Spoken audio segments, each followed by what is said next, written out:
Hello everyone, आज हम करने वाले हैं क्लास 4 हिंदी की पोयम नाव बनाओ नाव बनाओ।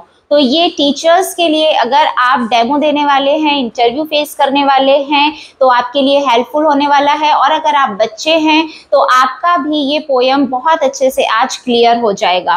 तो सबसे पहले इसमें TLM क्या यूज होगा। इसमें आप TLM एक खुद नाव बनाकर ले जा सकते हैं। अगर आपके पास कोई टॉय वाली बोट हो तो आप वो ले जा सकते हैं, और आप कलरफुल पेजेस क्लास में ले जा सकते हैं। और क्लास की स्टार्टिंग ही ऐसे होगी कि आप बच्चों को पेजेस डिस्ट्रीब्यूट करेंगे और फिर आप खुद भी वहां पर नाव बनाएंगे और बच्चों से भी नाव बनवाएंगे। बहुत सारे बच्चे होंगे जिनको पहले से आता होगा। Please appreciate them, call them in front and ask them to make and other students to follow them. तो इस तरीके से इस क्लास की स्टार्टिंग होगी। इसके बाद हम बच्चों से पूछेंगे कि आज हमने क्या बनाया है। बच्चे बोलेंगे हमने आज नाव बनाई है। तो आप इस नाव का यूज कहाँ पर करेंगे। इस नाव से हम खेलते हैं, जब बारिश होती है तो हम इसे पानी में बहाते हैं, या फिर घर में भी हम एक टब में पानी भर के और इस नाव से खेल सकते हैं। Very good. तो अभी आप मुझे ये बताइए कि जो नाव है वो कहाँ पर चलती है। जमीन पर चलती है, हवा में चलती है, या पानी में चलती है। जी हाँ, वेरी गुड, ये चलती है पानी में। तो आपने EVS में मीन्स ऑफ ट्रांसपोर्ट पढ़ा है। यस, हमने मीन्स ऑफ ट्रांसपोर्ट पढ़ा है। So how many types of means of transport are there. There are 3 types of means of transport. वो क्या क्या होते हैं। फर्स्ट होता है लैंड ट्रांसपोर्ट, सेकेंड होता है एयर ट्रांसपोर्ट, और थर्ड होता है water transport. So tell me that which type of means of transport the now the boat is. It is water transport. Yes, it is a water transport. Okay, अभी आप मुझे to land transport और air transport भी बताएंगे। So guys देखिए, इधर पर हमने मल्टीडिसिप्लिनरी अप्रोच भी अप्लाई कर दी है। हमने हिंदी को पहले EVS से कनेक्ट किया है, उसके बाद हम पोयम को स्टार्ट करेंगे। और हमने बच्चों से एक आर्ट एजुकेशन की भी एक्टिविटी करवा ली, ऑरिगेमी से हमने बच्चों से एक नाव बनवाई है। Okay, now let's start the poem. तो आपको पता है आज हम ये सब क्यों कर रहे हैं, क्योंकि हमारी हिंदी की बुक में एक पोयम है, नाव बनाओ नाव बनाओ। तो चलो सभी को पढ़ना है। Okay, so everybody is going to repeat after me. इसके बाद बहुत इंपॉर्टेंट चीज है गाइज, कोई भी पोयम, कोई भी कविता जब आप क्लास में पढ़ाने जा रहे हैं, आप उसकी एक रिदम सेट करके जाइए। अगर आप सिंपली उसको पढ़कर बच्चों से रिप्लाई करवाएंगे, आप कितनी भी मेथड्स उसमें यूज कर लें, लेकिन जब तक पोयम या कविता में एक रिदम नहीं होगी, तब तक वो एक जॉयफुल जो एनवायरनमेंट क्लास का होना चाहिए वो नहीं बनेगा। और अगर आप एक रिदम सेट करते हैं तो बच्चे भी उसे एंजॉय करेंगे। So let's start. नाव बनाओ भैया मेरे जल्दी आओ। नाव बनाओ भैया मेरे जल्दी आओ। वह देखो पानी आया है, घिर घिर कर बादल छाया है, सात समुंदर भर लाया है। तो क्या यहाँ पर समुंदर आ गया है? नहीं, इसका मतलब बहुत तेज बारिश हो रही है और चारों तरफ पानी भर गया है। Very good. तुम रस का सागर भर लाओ भैया मेरे जल्दी आओ। तो रस का सागर यहाँ पर किस चीज को कहा गया है? रस का सागर यहाँ पर बोला गया है कि मेरे लिए कुछ पीने के लिए ले आओ, ठीक है। और उसके बाद हम नाव चलाएंगे, ठीक है ना। इसके बाद पानी सचमुच खूब पड़ेगा, लंबी चौड़ी गली भरेगा, लाकर घर में नदी धरेगा। मतलब इतना पानी गिरेगा कि हमारे घर के चारों तरफ पानी भर जाएगा, और हो सकता है कि हमारे घर के अंदर भी पानी आ जाए, ठीक है। इस लाइन का ये मतलब है।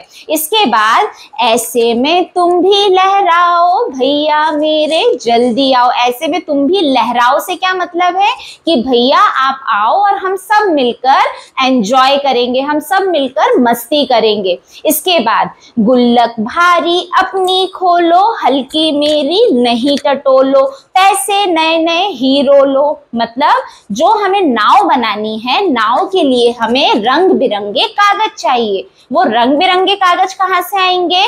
बाजार से आएंगे, मार्केट से आएंगे, और उसके लिए पैसे चाहिए। तो भैया क्या कर रहा है? भैया बहुत चालाक है। वो अपनी गुल्लक में से पैसे नहीं निकाल रहा है, वो उसकी बहन की गुल्लक में से पैसे निकाल रहा है। तो बहन क्या बोल रही है? गुल्लक भारी अपनी खोलो, हल्की मेरी नहीं टटोलो।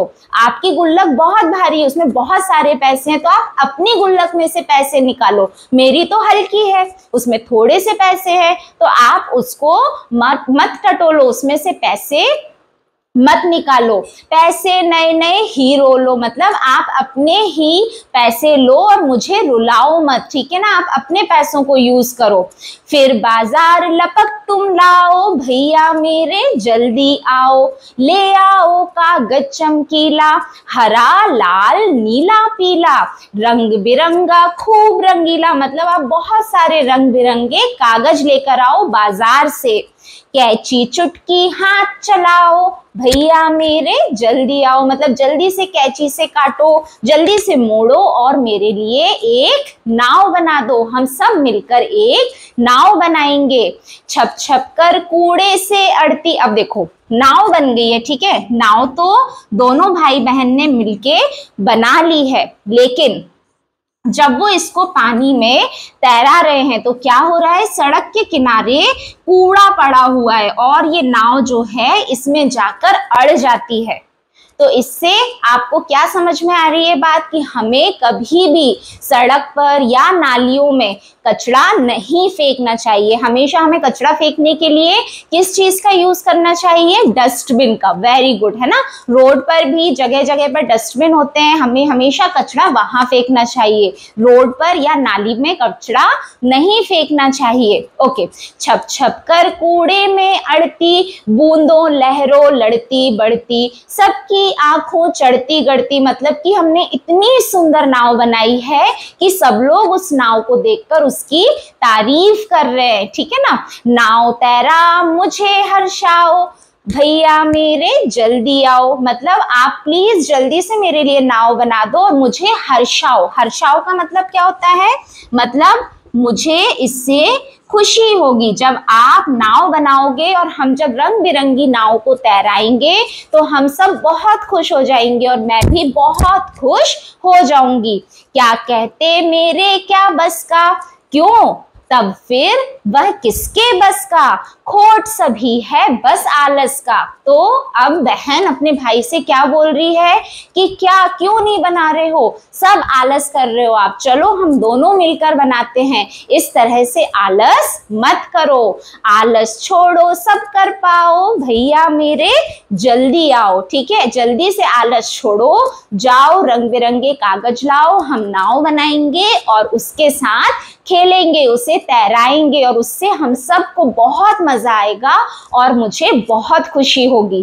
तो समझ में आया आपको कि नाव बनाने के लिए एक बहन कितनी एक्साइटेड है ना? और अपने भाई से वो पैसे, गुल्लक में से पैसे निकालकर और नाव के लिए रंग बिरंगे कागज लाने के लिए कहती है।